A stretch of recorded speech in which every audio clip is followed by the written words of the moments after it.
अरे वा तारा madam bag घेऊन सोमराव काय सेकंड निमून जा जा जा जा. बबलू, प्रत्येक गोष्टीत ना मस्करी करायची नसते. जा आणि भैरवीजींना बोलवून ये. आता काय झालं? जेवढं सांगितलं तेवढं कर ना. जा आणि त्यांना बोलवून ये. हे काय सोहम, तारा, बॅगा वगैरे घेऊन कुठे निघालात तुम्ही? हो तारा मॅडम, काय करताय तुम्ही हे? इतक्या घाईत घर सोडून जाण्याचा निर्णय का घेताय? मी काही घाईत निर्णय घेतला नाही हा. तुला पण माहिती होतं की ह्या घरात माझी काय अट होती ते. जर ती बाई या घरात राहणार असेल तर मी इथे राहणार नाही. मान्य आहे मला, पण तुमची काय इच्छा होती की माईंने हे घर सोडून जावं ना? मग तुम्ही का जाताय? हो ना? हो बरोबर आहे, बरोबर आहे. कारण मी तिला वेळ दिला होता आणि तिची मुदत संपली आहे. तो आता कसं आहे ना, ती हे घर सोडून जाणार नाही. तो मी हार मानून बसण्यापेक्षा मीच बाजूला होते. मग म्हणजे तुम्हीच विचार करा एकदा. जर तुम्ही हे घर सोडून गेलात तर माई इथेच राहतील. हो बरोबर आहे तिचं. हो, आणि त्यांच्या मनासारखं कसंही वागतील ते. मग राहू देत तिला. मी एका छताखाली तिच्या सोबत राहू शकत नाही. म्हणून तर जेव्हा ती पप्पांच्या घरी आली होती तेव्हा सुद्धा मी तिला घराबाहेर काढलं होतं. पण एवढं सगळं झाल्यावर सुद्धा ती इथे सुद्धा आलीच माझ्या मागे मागे. ऐक, हे घर तुझं आहे. तुला हे घर सोडून जायची काहीच गरज नाही. ओके? हा माझा ठाम निर्णय आहे. थांबे. मग तुम्ही कुठे जाणार आहात? पप्पांकडे जाईन. किमान तिथे तरी सुखाने राहीन ग. बबलू, असं बघत काय उभा आहेस? जा ना, बोलवून आण तिला.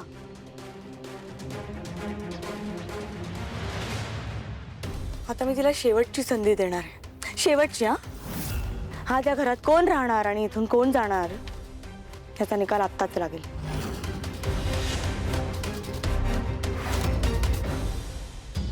मुदत संपली. ताराला वाटतंय की वेळ संपली की मी हार मानून निघून जाईन. लेक कोणाची आहे? शेवटी माझंच रक्त आहे ना तिच्या अंगात. त्यामुळे ती माघार घेणार नाही हे ठाऊक आहे मला. पण तिला अजून हे समजलं नाहीये की तिची आई सुद्धा सहजासहजी मैदानातून पाय काढणाऱ्यातली नाहीये. बघूया कोणाची जिद्द जिंकते ते. माई माई चला चला बाहेर चला लवकर. तारा घर सोडून चालली आहे. काय? एक मिनिट, पण तू हे मला सांगायला का आलायस? जाऊन तिलोच तर मला सांग ना. ती या घराची मालकीण आहे. तारा तिची सून आहे. ती ठरवेल ना कोणी घरात राहायचं कोणी नाही राहायचं. बरोबर बोलताय तुम्ही, बरोबर बोलताय. त्या पण त्यांच्या सोबत आहेत. तुम्ही चला ना, चला. ठीक आहे, चल बघूया. एक मिनिट. काय ते तुमचं सामान पण सोबत घेऊन जावं लागेल. कशासाठी? ते काय आहे, ताराच्या मूडवर असं कळतंय की तुम्हाला आत्ताच निघावं लागेल घराच्या बाहेर. ते काय डबल फेऱ्या होतात ना, म्हणून बोलतोय. चला.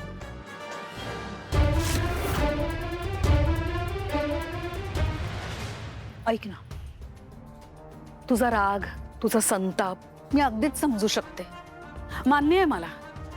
पण ती तुझी आई आहे. तिने जन्म दिलाय तुला आणि सगळ्यांच्या समोर पदर पसरून तुझी माफी सुद्धा मागितली. आणखीन काय हवंय तुला? का हट्टीपणा करतेस तू? हो,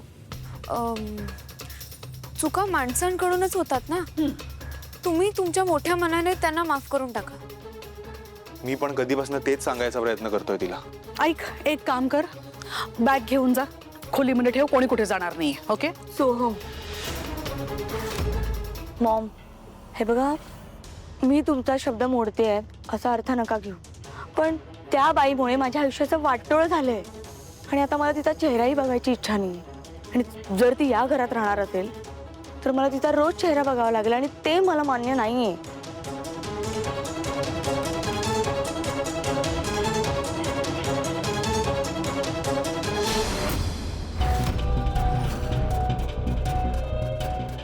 ती बाई काय म्हणालीस तारा? मी ती बाई आहे हा जिने तुला 9 महिने पोटात वाढवलं, जन्म दिला, लहानाचं मोठं केलं तुला. ती आता ती बाई आहे. तारा, तुझा बाप आत्ता आलाय ग तुझ्या आयुष्यात. लहानपणी गेला होता सोडून तो आपल्याला वाऱ्यावर. कधी ढुंकू नाही बघितलं नाही त्याने की त्याची पोरगी जिवंत आहे की मेली आहे, तिचं काय झालंय. काय बडबडतीयस? शुद्धीत आहेस तू? एकतर पप्पांबद्दल एक शब्दही बोलायची तुझी लायकी नाहीये. तारा, तू तोडलास आम्हाला एकमेकांपासून आणि तू त्यांना घराबाहेर काढलं होतंस. नाही तारा, खोटं बोलतोय तो. मी नाही काढलं त्याला घराबाहेर, तो स्वतःहून घर सोडून निघून गेला. मी जेही केलं ते तुझ्यासाठी केलं तारा, तुझ्या भल्यासाठी केलं. माझ्या भल्यासाठी केलंस? तुझ्यामुळे जेव्हा माझी बदनामी झाली ना तेव्हा तेच म्हणजे माझे पप्पा ते माझ्या पाठीशी उभे राहिले. आणि तुझ्या चुकांची शिक्षा जेव्हा मला मॉम देत होता ना तेव्हा पण त्यांनीच आधार दिला होता. ते घेऊन गेले होते मला घरी. कारण तुला आपल्या घरी राहायचं नव्हतं. तारा, जेव्हा तू घर सोडून गेलीस ना बाळा, तेव्हा माझं काळीज किती तळमळलंय तुला नाही माहिती. तारा, मला तू तेव्हाही हवी होतीस आणि आत्ताही हवी आहेस. आणि तुला जे हवं असतं ते तू कसंही मिळवतेस. आणि त्या नादात जर कोणाचा बळी गेला तरी तुला काहीच फरक पडत नाही त्याने. अशीच आहेस तू. त्यामुळे हा सगळा जो ड्रामा आहे ना त्याला मी भुलणार नाही आता. आणि हे जे तुझे खोटे अश्रू आहेत ना त्याने मला काहीच फरक पडत नाही. सोहम चल. तारा, तारा प्लीज जाऊ नको ना. Back सोड. नाही ना तारा, प्लीज नको जाऊ. मला नाही राहायचंय तुझ्यासोबत. मग सांग नाही ना. हात सोड माझा. मी पुन्हा तुझी माफी मागू का सगळ्यांच्या समोर? हे मी हात जोडून माफी मागते तुझी. तारा प्लीज नको ना जाऊ. त्याला हा ड्रामा मला नाही राहायचा इथे. नको जाऊस ना तारा. तारा, मी तुझ्याशिवाय जगू शकत नाही. कोणीतरी सांग येईल ना तारा, मला तू हवीस. Stop it. भैरवीजी, जाऊ नको तारा.